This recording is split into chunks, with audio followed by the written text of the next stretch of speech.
Hey, well, 7 o'clock, so we're gonna go ahead and get started. Um, so welcome to the second session in our Approaching the Buddhist Path study. And we are going to be talking about part of chapter 2 today. And as I was looking at the chapter, there's really a lot of content here. So rather than trying to cover the whole chapter very quickly, I thought we would just focus on a few of the subtopics. So this is not as uh, ambitious as I thought I was going to be. So for chapter 2, which is the Buddhist view of life, today we're only going to be talking about the first two subtopics. So that is what is mind and body, mind, rebirth, and self. Um, so we'll go through each of these topics, and I'll give a little bit of a light commentary as we go through. But let's take a minute just to set our motivation for reading this and studying and meditating on the Dharma. Feeling great gratitude to His Holiness the Dalai Lama and to Venerable Thupten Chodron for all of the effort they put into writing Approaching the Buddhist Path and the series, for all the clarity of the writing and the warmth and the commitment that they embody in terms of sharing the Dharma with all of us. So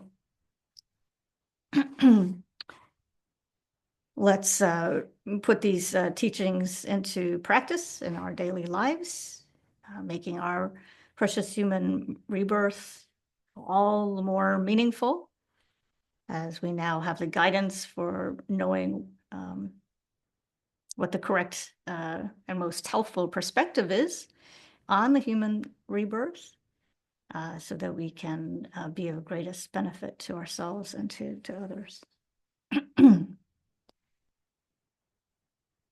So,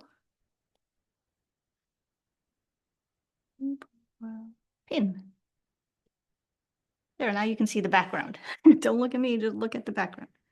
So in the earlier session, just to do a quick recap, although I think everybody who is here already attended that session, but just to refresh your memory, what we were trying to look at was, I think, what does it mean to be a 21st century Buddhist, right? Because we talked about the meaning of Buddhism as a religion and as it relates to science. And we talked about how faith, blind faith alone is not the the best way to approach Buddhism, but rather His Holiness always emphasizes the importance of questioning and challenging and really digging into what the Buddhist teachings are all about. We talked about why the spiritual path is important. What does it mean to be a spiritual seeker? We talked about what do we need to know in order to stop suffering, and why we need to pay attention to our past actions. So we talked a little bit about karma, and we'll talk about that more in the future. And finally, we talked about why it's helpful to cultivate a broad outlook and a deeper understanding or a deeper perspective on the meaning of life, right? So all of those topics then kind of lay the backdrop for this more detailed examination of the topic of what is mind. And so when we think of the scientific perspective on the mind, then the basic premise is that when we talk about the mind, then that's synonymous with our brain, right? And so we know that studies have shown how the brain functions, and the brain activity can be measured and analyzed in extraordinary detail now, but we can't clearly differentiate between different types of emotions and thoughts. And so there are many different kinds of scientists, neuroscientists, behavioral psychologists, cognitive scientists, etc. But their perspective cannot really capture the experience of mental events, like how it feels, right? So His Holiness, the Dalai Lama says that Buddhism is a science of mind. He said that repeatedly. And so what he says in Approaching the Buddhist Path is that it's a science of mind because it provides, and this is a quote, a complete study of the mind, setting forth specific means for achieving it, for observing it, delineating the various types of consciousness and mental factors, making known the mind's potential, and describing ways to transform the mind. So it's the whole package. And so in contrast to the scientists' view of the mind as being material, for Buddhists, the nature of the mind is immaterial. And so he writes, the mind is what experiences, it's what makes an organism sentient. And so he gives the example of the difference between a corpse, someone who has passed away, versus, a living being, right? So the absence of mind, of consciousness, is the distinguishing factor between the two.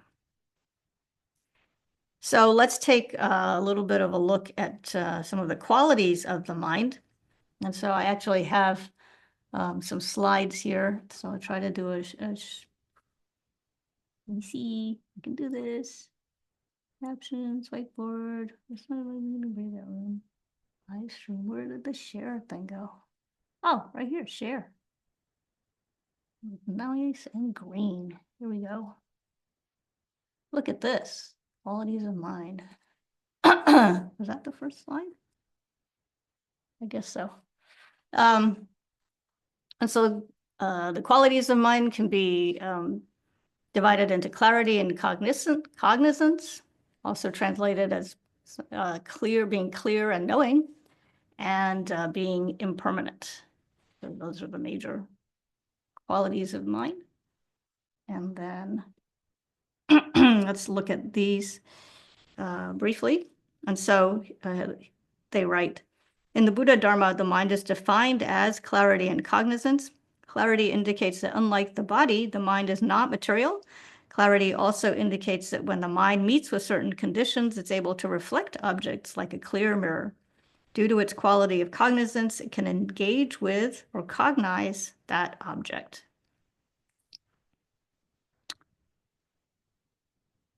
And we'll talk about that a little bit more later on. And then this idea of things being impermanent, so the mind being impermanent. So the authors write, from our own experience, we know that our mind changes from moment to moment. That quality of changeability indicates that it is under the influence of causes and conditions. Each moment of mind arises due to its own unique cause, which is the previous moment of mind. So in that sense, the mind is a continuum, a series of mind moments that we call a mind stream. So each being has his or her own mind stream. So mind streams or parts of individual mind streams do not merge. That's an important point that comes up sometimes when you think of like Buddhas, right? So Buddhas don't do like this big mind merge or anything. They remain as separate mind streams of consciousness. Because the mind is influenced by other factors and changes in each moment, when the appropriate conditions are present, then mental transformation occurs. A mind that is flooded with disturbing emotions can become one that is peaceful and joyful. So the point here is that the mind changes due to causes and conditions, and that's why it's said to be impermanent. So we can be happy one moment, and then when the situation changes, the next moment we can be unhappy. And so when you think about the four seals of Buddhism, right?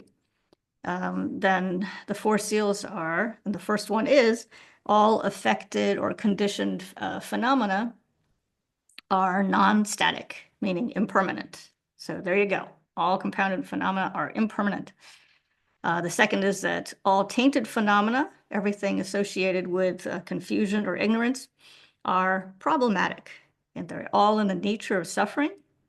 The third is that all phenomena are devoid and lack an impossible me or self.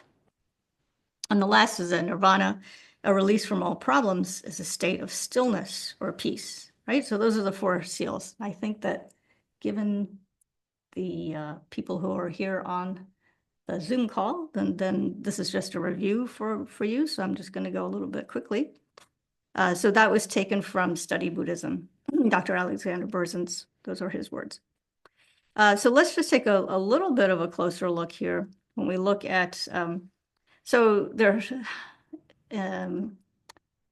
you've heard of course, of the Four Noble Truths or the Arya's Four Truths, right?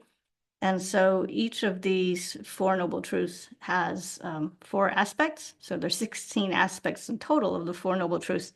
So just briefly to look at the four attributes of true suffering, right? So that would be the first Noble Truth. So the first one then is that all compounded things are impermanent. So I'm just trying to look at this idea of impermanence a little bit more carefully, because it can be confusing. So that refers to both the physical and the mental aggregates. So impermanent meaning that, as I just said, that things change based on causes and conditions, right? And so this happens in a continuous, there's a continuous momentary arising and disintegrating of the aggregates.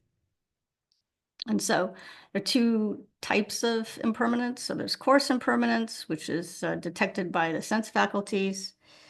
And the coarse impermanence, so meaning, you look at sound, for example. So for music, then music is going to change from moment to moment as the song or whatever progresses. Or taste, if you're eating something, the taste of the food will change from moment to moment as you consume it. So that's easy to understand, right? Gross impermanence. And that's based, however, on subtle impermanence. Subtle impermanence is the arising, the abiding, and the disintegration of a phenomena. But all of those occur simultaneously. That's what's kind of interesting with each moment. So in each moment that something arises, it's already disintegrating. So the point being that there's no stability in cyclic existence. There's no stability in samsara because everything is subject to subtle impermanence. Because it's subject to subtle impermanence, it's also subject to coarse impermanence, right? And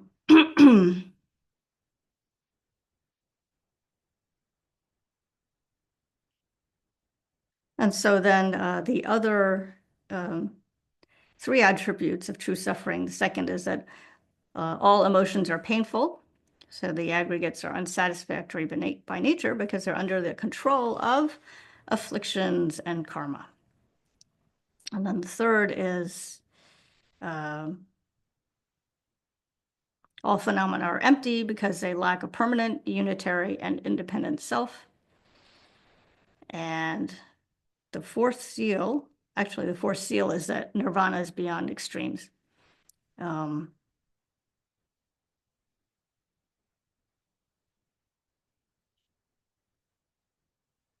Okay.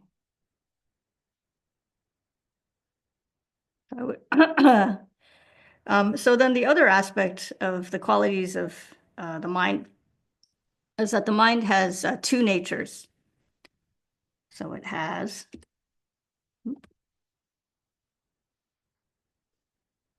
oh, I had them here. Sorry, here are your four seals from Study Buddhism, which we just talked about. And then mind has two natures, conventional nature and an ultimate nature. So conventional is that it's the properties of clarity and cognizance. The ultimate nature is the emptiness of inherent existence. Okay. And so the conventional nature, its clarity and cognizance, may be compared to pure water that's free from contaminants. And so when you have like a glass of water with when some dirt is introduced into it, or maybe a drop of dye, then when you swirl it all up, then you can't see through the clear water. But then the point is that no matter how much dirt or dye is introduced into the water, then eventually the water will be purified because that contamination will settle out, right? It can be removed. And so the nature of the mind, similarly, no matter how many strong emotions may be experienced, those are temporary. They're adventitious. They can be removed, right? So that's conventional. So another point to keep in mind is that the mind can only experience one thing at one time. So you can't experience two feelings at the same time. So here we are again talking about impermanence, right? So that's why virtuous states of mind can overcome non-virtuous states. So if you're feeling, very, very angry, right? You're having a temper tantrum and it feels so intense, right? You can apply the antidote to anger, which would be, patience, right? And so if you can have a moment of vigilance, then you'll say, oh, wait a minute, what am I doing? Stop. And then applying your mental vigilance, then you summon up the armor of patience. And in that way, you can extinguish that anger, right? And so you can only experience one emotion at a time. So then the ultimate nature of the mind is its emptiness of independent or inherent existence. Inherent existence is a false mode of existence that we superimpose on all phenomena, believing that they have their own findable essence that makes them what they are, that they exist independently of all other factors, such as their causes and parts. In fact, they're empty of all such fabricated ways of existing because they exist dependent on other factors. And so ignorance is the mistaken view that things are inherently existent. Right? That's the that's the confusion, that mistaken view that we are all under the influence of and have been since, beginningless time. Right?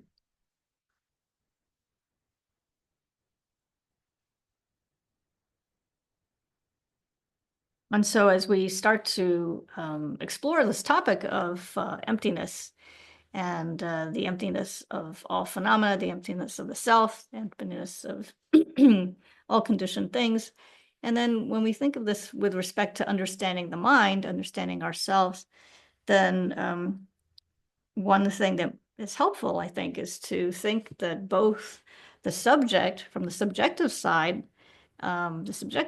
we ourselves, as we've just said, are empty of inherent existence. So the mind itself is empty of inherent existence, and so is the object that we are interacting with, right? So the mind is cognizant of objects.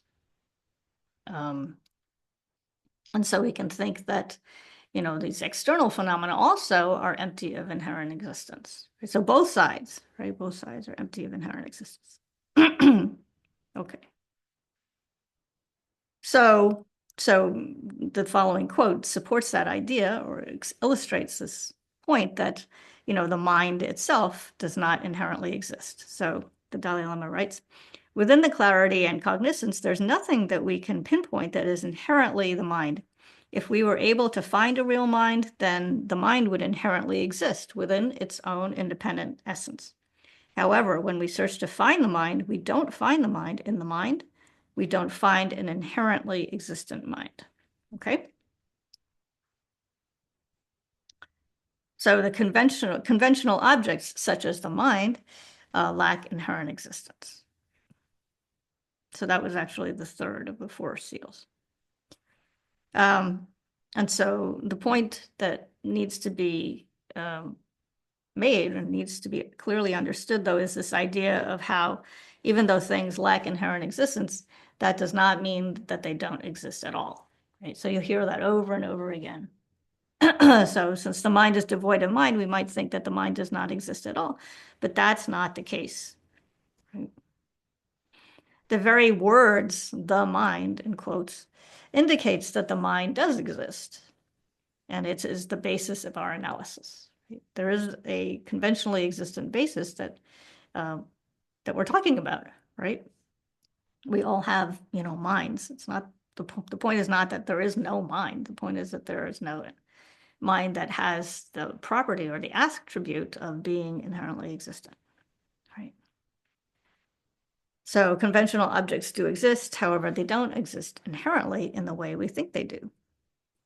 So certain philosophical schools think that are considered nihilists, or branded nihilists.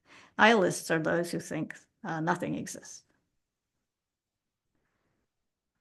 So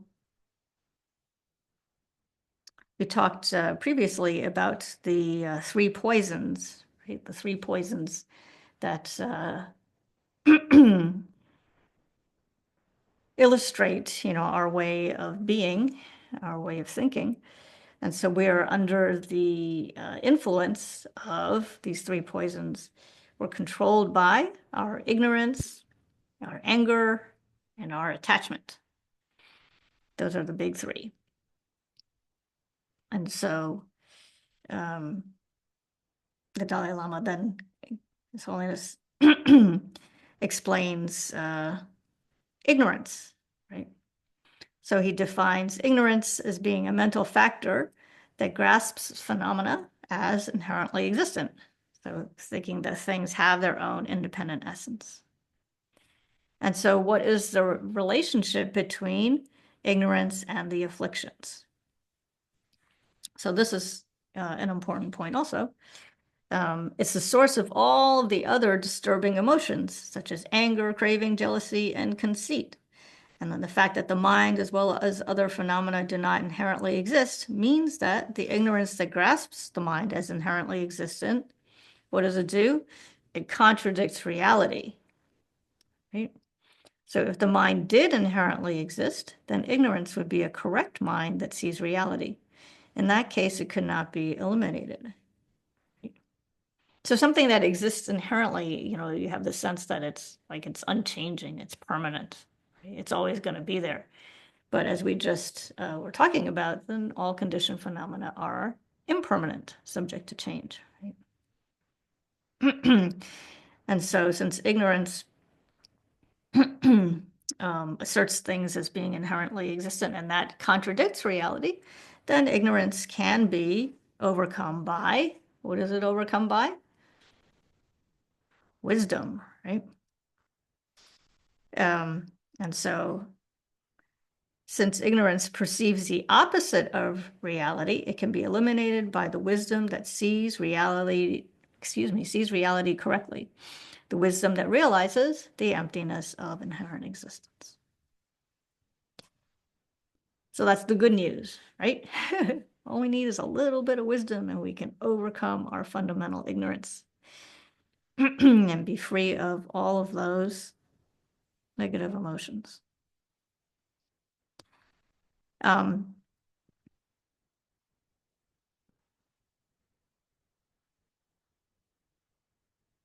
so what's the difference between uprooting ignorance and the afflictions? How does that relate to cultivating or positive emotions? So they write, but unlike clouds, which once gone can reappear, ignorance and afflictions, once they have been eliminated from their root by wisdom, can no longer obscure the mind. Right? So they're just gone forever. Meanwhile, other mental factors such as love, compassion, and fortitude do not depend on ignorance to exist and therefore remain as part of our mind stream forever. So once we've reached that, purified state, the enlightened state, then all of our negative afflictions, all the ignorance has been completely eliminated. And that gives room for um, all of our love and compassion and wisdom to abide. Right? And so we're just infused with those qualities, and they will remain forever.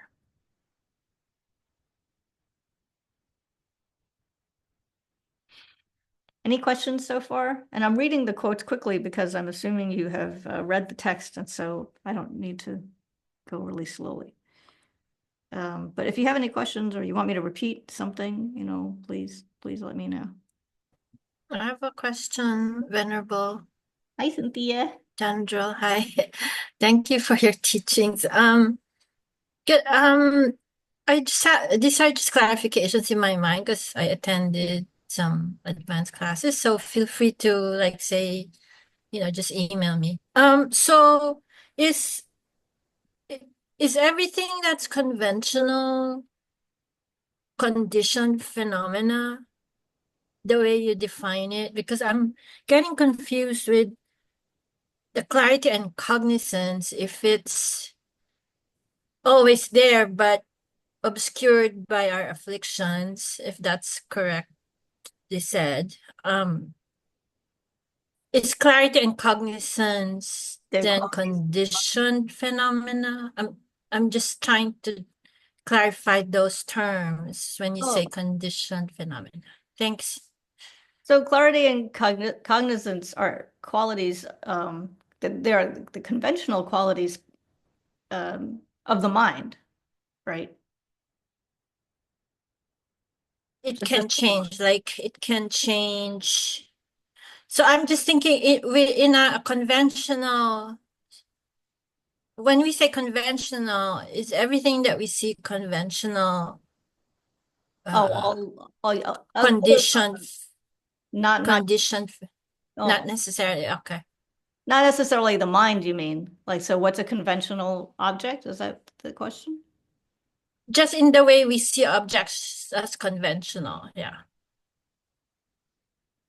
Um, Am I confusing? So, no, you're right in the sense that if we're not talking about the clarity and cognizance of the mind specifically, right? okay, So you're saying that conventional objects like chairs and computers and microphones, as we see those we see them as um, they appear to us as existing in one way, right? They appear to exist uh, yeah, in a permanent, unchanging way, right? But in actuality, when you think of it from the wisdom perspective, they are dependent on causes and conditions. And so the property of the mind that allows us to um, witness or to interact with these objects, with these conditioned phenomena, right? Conditioned phenomena just meaning they're dependent on causes and conditions, right? Then the two aspects of the mind that allows us to interact with them or to relate to them would be clarity and cognizance. So clarity, I think that we'll talk a little bit more about that a little bit further down. But so basically those are the two ways in which we interact with the external, not just external, but let's say that the objects, the phenomena around us. That probably is okay. okay, thank you. Does that answer your question? Sort of, maybe. I'll think on it. Just kind of take it and then meditate on it so I can understand it better. So Okay. thank you. Okay. All right. Anything else? Anybody else? See who's okay. Um, so let's see. Mind is two natures. Yep. What's next? Right. So ignorance, as we just talked about, I'm a little behind on my slides. It's a mental factor that grasps phenomena as inherently existent with their own independent essences. The photo is actually of Gyumei Khenchen Rinpoche and Geshe Gelik. This is a huge prayer wheel at Vajrapani Institute. All right, so then we're going to talk about the five skandhas, I think. So the next section in the text is titled Body, Mind, Rebirth, and Self. And so this is where we take a look at the idea of how things exist, first of all, from the scientific perspective. And so the Dalai Lama, His Holiness, writes, all functioning things, things that produce effects, come about due to causes and conditions. To trace back the causes and conditions of our present body, we follow a sequence of material causes and effects that goes to our parents, generations of previous ancestors.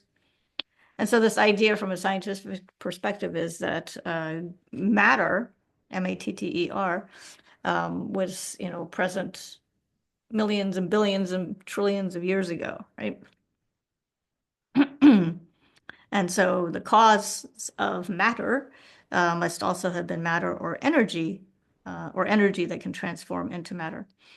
From a Buddhist perspective, then according to the Kalachakra Tantra, then the ultimate source of the body is actually space particles. And so these space particles are the basic material from which all other forms arise when new universes develop. So, but then if we go back to the idea of identifying the essential characteristics of the mind, we have sensory perceivers. So that's the way in which we interact with, our environment. So that would be visual, auditory, olfactory, gustatory, and tactile consciousnesses. So they focus on the external world and assume the aspect of the objects that they perceive. And then there's also the conceptual mind. So it's a conceptual mind that thinks about these objects and also assumes the aspects of these external objects. So even when our mind is directed inward to our own feelings, it assumes the aspects of the feelings. So it's not just external objects, but also internal states of mind, like feelings. And so the point is that it's difficult for us to separate out these two aspects, these qualities, the qualities of clarity and cognizance, and to be aware of the mind alone without also being aware of its objects. Right? And so, when we're experiencing an object, whether it's something that we're looking at or something that we're hearing or tasting, right? Or touching, like there was a tick crawling on my arm just a minute ago. And so that the clarity and cognizance of the mind is the way in which we engage in that experience, the way in which that experience arises, right? But it's hard to distinguish between that property of the mind and the object itself, right? Because it's like they're merged, they're fused together. On the other hand, as we attain higher and higher states of meditation and our consciousness becomes more and more subtle, then it is possible to experience the nature of the mind more directly. Okay.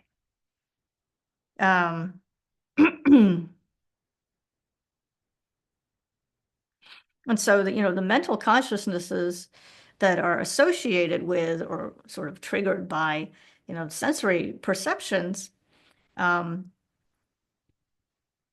so closely related, right? So embedded together, maybe is a clumsy way of expressing this. But it's impossible to make that distinction, right? And so let's say, you're coming around the corner and you see a blob a blob walking towards you. You're not sure what that is, right? So your mind is thinking, thinking, thinking, right? Um, and so, when you have that big question mark in any aspect of your experience, and that's, a way in which, you can kind of see that there's a little bit of a separation, a little bit of a difference between that sensory perception and then the mind, kicking in, right? The mental consciousness that identifies, that labels, it says, oh, that's what it is, right? Otherwise, if you're seeing something that, you already know what it is, like if you saw this thing, even if it's upside down, right? You would say, oh, I know what that is, So immediately, the visual consciousness is followed by the mental consciousness that says, oh, she's holding up the TV remote, right? And even though if it's upside down or sideways or right side up, I still know what it is based on my experience of that object. Okay. So if you want to learn more about the nature of the mind, then most of the teachings apparently are found in, the tantric uh, teachings and also the Mahamudra teachings. There are many, many, many teachings on this subject. Um,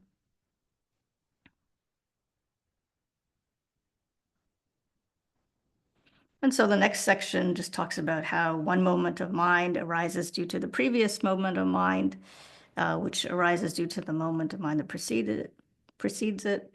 And so this can be traced back to the time of conception.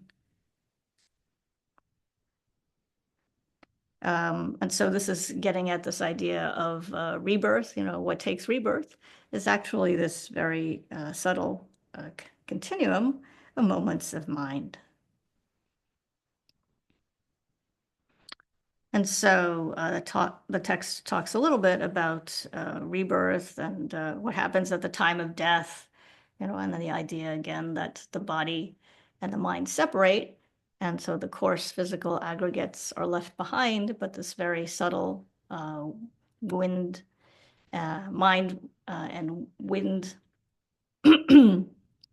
um, are then carried forth to the next life.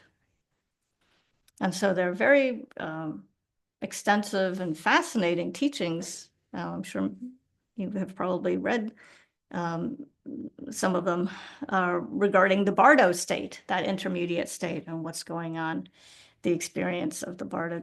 It's very, very interesting. There are also many, many books, of course, about reincarnation and people who have remembered their previous lives. So I'm not going to go into that now, but something that you can or probably have already read on your own if you're interested. All right. So then, I'm going to continue to delve into this topic of, what exactly is this idea of self, right? This feeling of personal identity. And so, as we said earlier, then ignorance is the fundamental misunderstanding, thinking that the self is inherently existing. And the relationship between ignorance and suffering is that all suffering is then caused by this fundamental misunderstanding. So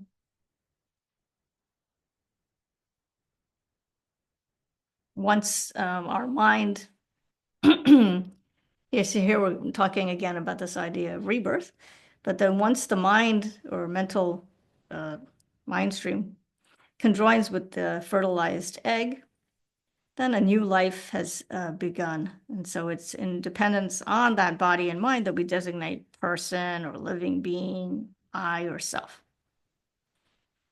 And so then this, innate sense of a self, right? This innate self-grasping and a sense of self is what gives rise to this feeling like of, I feel sad, I feel happy, I feel hungry, whatever it is, right? That's part and parcel of our experience, our existence, right? But although, and then here's a quote, although this is our experience, seldom have we stopped and asked ourselves, who is this I upon which everything is predicated? The question regarding the identity of the self is important because it is the self, the I, that wants to be happy and to avoid suffering. If this self existed independently from other phenomena, we should be able to isolate and identify it. So again, the point is that, we take for granted that the self is independent, that it exists independent, kind of like, being the island in the middle of the ocean or something like that, just completely isolated from other phenomena. But if that were the case, we should be able to identify it. We should be able to isolate it. We should be able to go around with our big magnifying glass and look very, very, very carefully. And eventually we should be able to find something that we can identify as being the self. But, try as hard as we may, we will never identify the self. And so, there were other philosophical schools at the time of the Buddha that asserted the existence of, the Atman, the self, right? A permanent, independently existing I.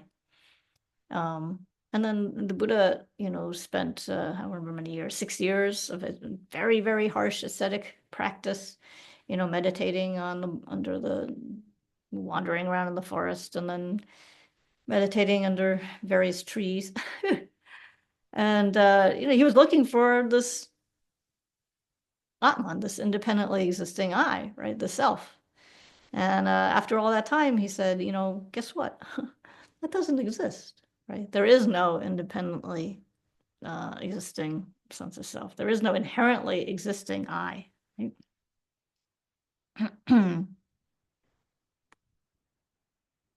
So anyway, the point is that it's important for us, and this goes back to the last class, right? It's important for us to always question, who we are, right? Who is this? Who am I, right? That's the fundamental question that we're looking at. Because, we have this feeling that, yeah, I want to be happy. I don't want to suffer, right? But, well, then who are you talking about, right? Who is the self? Who is this I? What does it mean to be happy? What does it mean to suffer, right? So it's a very, very important question. On a day-to-day level, we don't usually question, who we are in this particular way, right? Instead, we tend to base our sense of self, right? We tend to see ourselves based on, how others judge us, how others view us, right? And that gives us, a sense of pride or a sense of maybe not pride, maybe it's the opposite. Maybe we feel humble and humiliated based on how others see us, how they define us. And so that, is a mistaken way of thinking of ourselves. So what did the Buddha teach? The Buddha taught that a person is composed of the 5 psychophysical aggregates: form, feelings, discrimination, miscellaneous factors, and consciousness. So we're going to go through this. So this is, I wanted to take, it's just one sentence in the section of the text. But like I said, I wanted to go through this a little bit more slowly and, tease these out a bit because it's so, so, so important, right? And again, I think this might be a review for some of you, but it's always good to hear it again. So forms, feelings, discrimination, miscellaneous factors, and consciousness. The form aggregate is our body, and the other 4 aggregates constitute our mind. So there are, of course, different ways of translating psychophysical aggregates. So other synonyms would be the five skandhas, which is what I have up here on the slide. That's also referred to as the transitory collection, and there are many, many others. The five heaps, that's another good one. But this topic is really, really important because if we can clearly identify the self, that is really the essence of the Buddha's teachings on the four noble truths, right? That's what it all comes down to. When we're studying emptiness as a subject, in fact, the entire Buddhist path then can be understood as correctly understanding the five aggregates, right? The five heaps, because that's the basis that we need to purify, right? It's the basis of our suffering, and it's the basis that we need to purify in order to attain liberation. So that's why it's so important.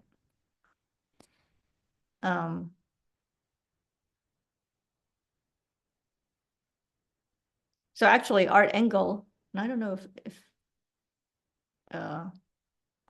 Art Engel is giving a class Sunday nights, so some of you may be attending, but it's a commentary on several texts. But anyway, one of them is a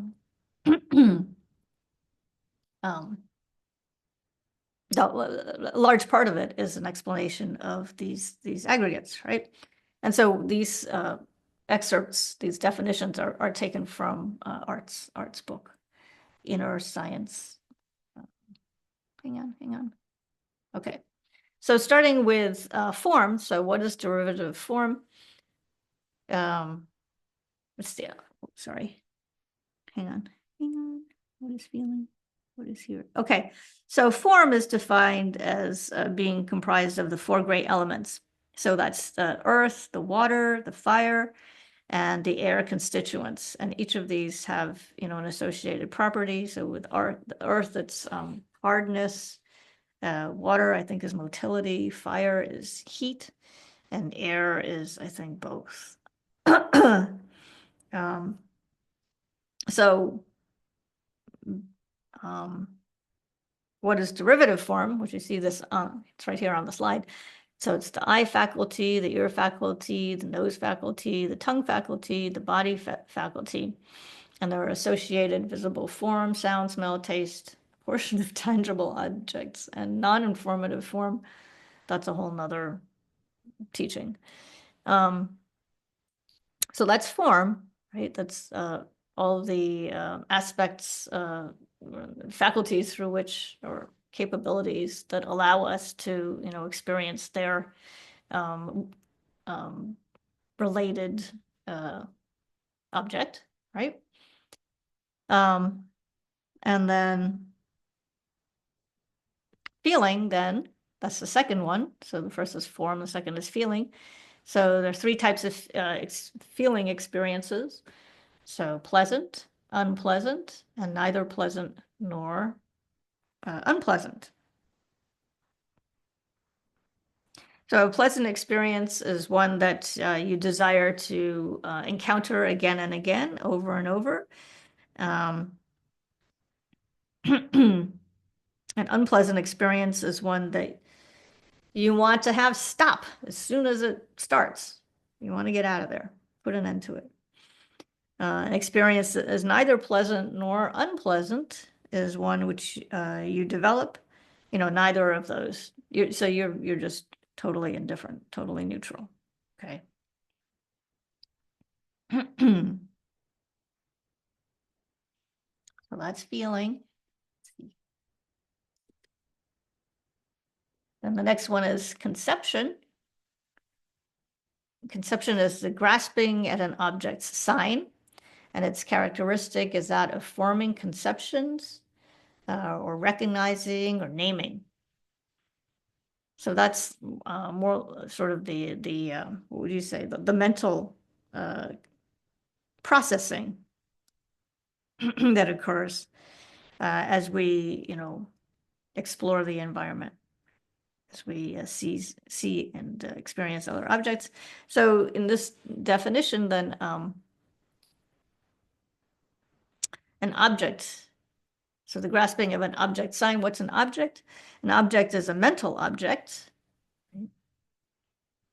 And sign, object sign, right? Sign is the quality of the object that serves as a cause for determining that it is that it has a particular characteristic. So, like so this is just sort of technical jargon, I guess, but, if you pick up something that looks black, then the sign here would be, it's black. If I pick up, if you look at my robe thing here, then it's red. Okay, so it's the quiet sign, meaning the quality of the object that serves as a cause for determining this is blue, this is yellow.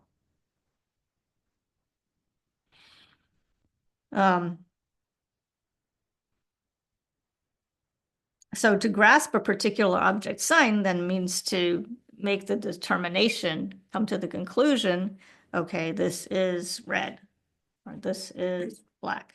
So that is grasping at a sign. So conception then, just to repeat it, then a conception is this ability to grasp at an object's sign.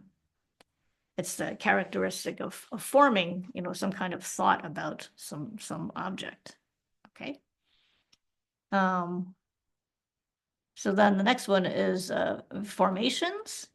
So formations, again, there are many different translations here. Some people say miscellaneous factors was the way Miscellaneous, the Dalai Lama translates it, right? Miscellaneous factors. Others have said volition. I've heard compositional factors, or here it's formations. Okay. So it's the mental factors other than feeling and conception and the entities that do not accompany consciousness. So there's a whole list of these. Yeah, all the other mental aspects. So so I think I probably can't go into that in detail right now, but you can look them up. You probably know them already. But it's all the other aspects of mind that other than feeling and conception. So it would be like vigilance is one. I was thinking of the omnipresent mental factors, right? I think concentration. Okay, I'm not going to try to rattle them off and get it wrong. Then the changeable ones, like I think regret and sleep. And then finally, what is consciousness? Consciousness is knowledge of an object. And the other aspect, it would be awareness, right? So knowledge of an object, and this is closely related to or tied to the awareness of an object, where awareness is synonymous with the idea of perceptions, cognition, and apprehension. So those are all things which are performed by consciousness, right? So we're able to see things and understand, what they are. That's how we make sense of the world around us. So all of this is from Art's book, Inner Science of Buddhist Practice, big thick book that I'm always toting around. Very, very interesting book. So the point is that the 6 forms of the sense consciousnesses then give rise to mental consciousness or thought. And so mind is the consciousness that represents the basis for the very next moment of awareness, right?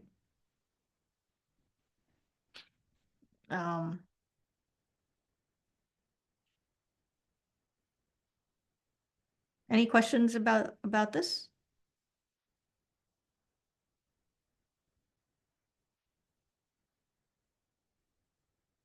Oh, that's the dedication slide. Yeah, almost to the end here.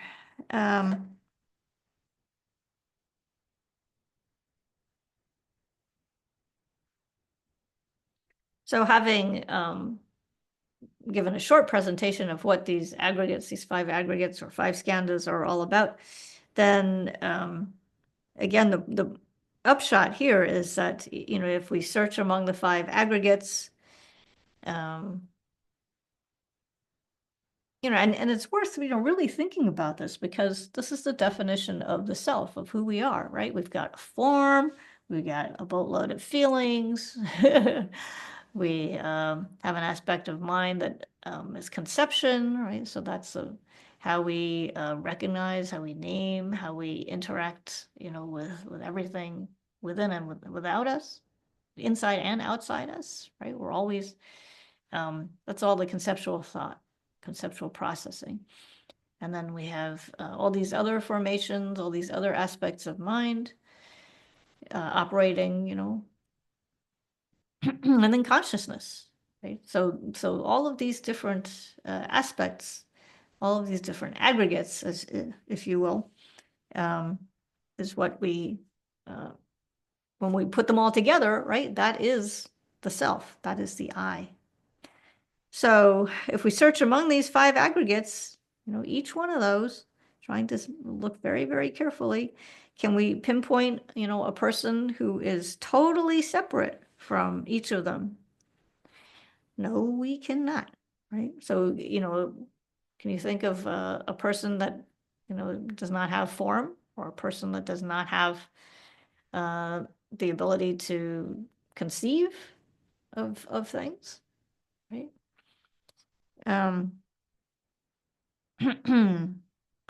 Nor can we identify a person who is identical to his or her body and mind. So the collection of the two is not a person, right? A person exists in dependence on his mind and his body, but is neither totally one with them nor completely separate from them. So that's a lot to think about. um, so the self depends on the body. That's a little bit easier to understand, right? This first point. So because we know when we feel sick, right, then there's that sense of, a little me says, oh my gosh, today I feel kind of crummy, I don't want to go to work because I'm just really tired and sluggish, right? And so, you feel there's a sense of I'm sick. So that's an example, because the point being that, if the self were a separate entity from the body, you wouldn't be able to say that because they would be completely separate, right? Um, You mean like if the self is over here and the body is here, then no matter what happened to the body, then it wouldn't affect the self, right? And then the self also depends on the mind, right? And so um, when we're happy, right? So if the mind is happy, thinking of the mind as something over here, when the mind is happy, then, we say, oh, I'm happy, right? You can't make that distinction as easily, right? When the mind is happy, I'm happy. When the mind is sad, I'm sad. It's just like, it feels like it's one and the same. Um, if the self were separate from the mind, then we couldn't say this.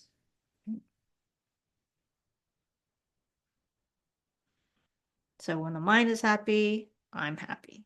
When the mind is sad, I'm sad. So on the basis of the mind seeing a flower, we say that the person possessing that mind sees the flower. Other than this, we cannot find a person who sees something.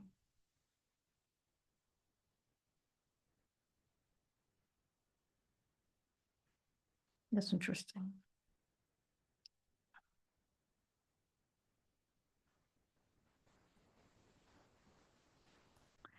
So in short, the I is designated in dependence on our body and mind. Yet when we search for a findable thing that is me, we can't find it within the body, the mind, the collection of the two, meaning the mind and the body, or existing somewhere in outer space, like separate from them. So this indicates that the person exists dependently. We lack an inherent, findable, unchanging essence. So then you might stop and think, well, that sounds kind of abstract. And, why is this important? Well, it's important because since we lack an independent self, that means we can change, we can grow, we can progress from a state of confusion to a state of awakening. Furthermore, the person or self creates the causes for happiness and suffering. The person also experiences the pleasurable and painful results of these actions. So that gets to the idea about karma again, right? Although we cannot pinpoint anything that is a self, the existence of a person who creates causes and experiences effects is undeniable, right? So it's not that the person doesn't exist. They're absolutely, that would be crazy, right? We definitely do exist. Um, it's just that we don't exist the way we think we exist. Okay. So the next quote, the text continues and explains this very point. The self exists, but from the perspective of the deeper nature of reality. So that would be what we call ultimate reality, or ultimate truth. Our view of it is mistaken. So this incongruity between how the self actually exists and how we apprehend it as existing is the source of all our confusion and suffering. As we cultivate correct views, our mental strength increases, and this leads to mental peace, which in turn brings joy and a sense of fulfillment. A mental state that sees the world as it is free from fear and anxiety, right? And that's what we're all after. A mental state that sees the world as it is, it's accurate. This is a correct view. And such a mind then is free from all fear and all anxiety, right? Because why? Because, it's free from samsara. That's the way we get out of samsara and achieve a state of being that is free from fear and anxiety, right? Because you've transcended all of the um, afflictions, right? All of the afflictions have been purified, all of the mistaken view, right? The ignorance is gone, right? It's all good. Yeah. Annie, can I ask a question? Yeah, that would be great.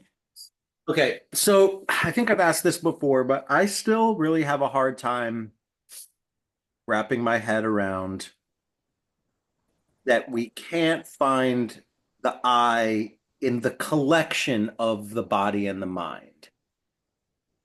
I mean, I kind of understand it in the sense of the ultimate emptiness of inherent existence of the body and the mind, therefore there not being a self. But in the conventional sense, or in the proof, like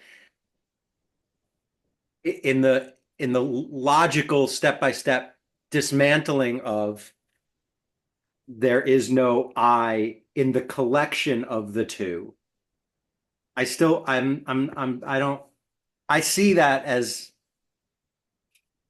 problematic. Yeah, that's always the hardest one. Yeah, I agree. I'm not sure I understand it 100%. Um, but I guess the thinking might be that, if the I doesn't exist inherently in um, the body, right? And the I doesn't exist inherently in the mind, then why would it exist inherently in the body and the mind? Like, where would it be? Aren't there things that come into existence due to the combination of other things? I mean, that happens in nature all the time. When two things combine, they can become. Something that neither of them individually. Or, yes, exactly. Um, Uh, but I think in this case, if if they both lack inherent existence, then putting them together wouldn't. wouldn't spontaneously create. Okay. Yeah, I don't know.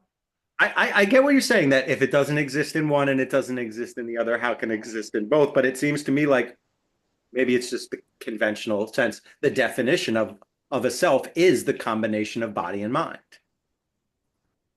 Yeah, with the conventional sense, right? It is a combination of the body and mind, but from an ultimate sense, right? We're not talking about there's still no inherently existent Okay, that I can buy. self, Okay, right? that makes sense as long as I know Sure. it's only true of the ultimate existence and not conventional. Yeah, conventionally you still exist based on your body and mind, right? That answers the question. That's great. Thank you. Okay. That's a yeah, this whole the the tenets is really tricky. It's the whole, it's like the chariot analogy, right? Hmm. Is it the parts? Is it the combination parts? Yes, it's the combination of the parts. That's that's what it That's is. what a chariot is, right? Right. That's only, again, because we don't see those parts arising and falling away. Because of the scope of time, they seem permanent to us, right? But obviously they were created out of smaller parts and they will decay again into smaller parts. So technically, the whole thing is temporary, impermanent. Yeah. Yeah. That would be the subtle impermanence giving rise to gross impermanence. I guess that's the same as the combination of body and mind. They are both impermanent. Therefore, you can't have a permanent combination of the two. That's true. Yeah. Yeah. All Body right, and mind being parts of the, yeah, getting somewhere. Thank definition of the person. Yeah. Yeah. Well, no, and then when you go back and you think of each of these five skandhas, it's really quite powerful, right? All that mental activity, all that interaction of conception, formations, consciousness, you know, and then the form, all of these doors, so to speak, through which we process and interact with the world around us and inside us, right? The inner and outer worlds, and of course, feeling. Each of these lack inherent existence. All of these aspects lack inherent existence. They're all, and so in the next session of this endeavor, we'll be talking about dependent origination. So I think this will become a little bit clearer. Actually, I think in the next session, we're going to just talk about the Four Noble Truths. And then maybe after that, do the dependent origination. But other questions? Cynthia, ask me another impossibly difficult question. You're good at that. So in the book, it says, then just another clarification, if you would. It says love, compassion, and fortitude do not depend on ignorance to exist, and therefore remain as part of our mind stream forever. Yeah. So the forever is tripping me up because it means to me then it's becomes permanent. Yeah. Yeah. No, some things are So permanent, right? Like if you had yeah, taken, but oh, go ahead. yeah, Sorry. go Sorry. ahead, sorry. So in what sense is it permanent in that in our conventional, because I'm learning that we can be compassionate at one moment and then the next moment we're not. So for Oh, me, is that the same, or can you clarify, please? Thanks. great question.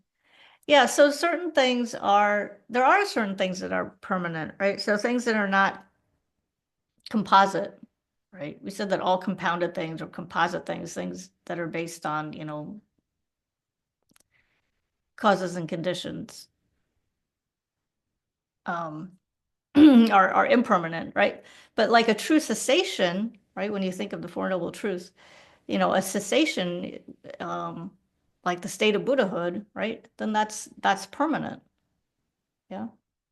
So in that Is sense, it talking about then the state in So- which we have reached a state of nirvana? Is that what it's because in my current state, I go from being compassionate to not being compassionate. So Right. in that sense, it's not. exactly, right, It's yes. not. Okay, all right, got it. So that would be like ordinary compassion, right? That's Got compassion, it. Thanks. like with the little c. But then when you attain the purified state of enlightenment, then you have like great compassion, right? Great wisdom. So that's a purified state of those emotions, those positive, virtuous emotions. And so those, in that sense, those would not be subject to change anymore, right? Because, at that point, then ordinary karma doesn't exist anymore either. So you end up at this, Buddha, right? Yeah. You've Thank you. surpassed that. So and then all of them, like, so when you would talk about like the four immeasurables, right? Those qualities of love, compassion, and equanimity and liberation, right? The joy of liberation, all of those are permanent in that sense. Like they're just like always there.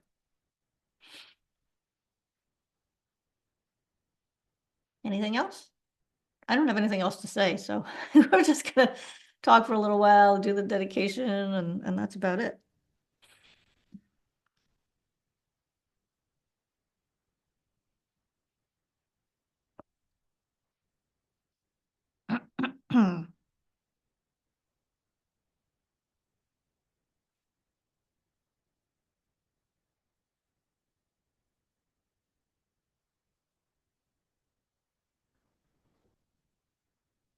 Okay. Well, if that's the case, then I think we'll just look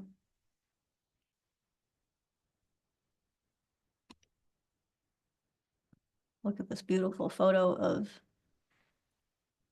His Holiness the Dalai Lama, Gyumi Khyentse Rinpoche, and Khyentse Rinpoche Ngawang Jordanla. This was at the long life puja for His Holiness that took place recently in August in New York City. And so we dedicate all of the positive, virtuous goodness that we've accumulated through our efforts tonight to the long life of all of our great teachers, for the flourishing of the Buddha Dharma throughout the world.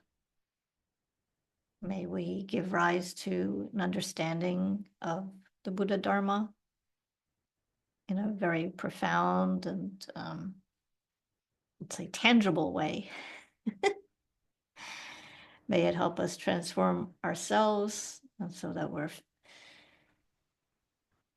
no longer subject to mistaken view, that we're able to be kinder and gentler and wiser in our interactions with ourselves, as well as with all sentient beings around us. May every being be free from the sufferings of samsara. And may they quickly attain enlightenment.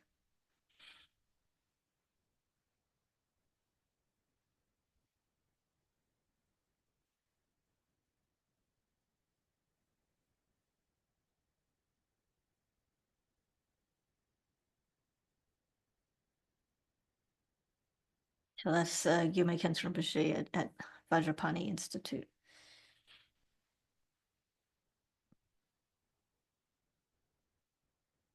All right. Well, thank you very much. And maybe I'll see you in the next class. Take care. Thank you. Thank you, Anila. All right. Bye. What time is it, Cynthia, in the Philippines? Same time, but in the morning. Oh, 8:15 in the morning. Okay. Not Yeah. too bad.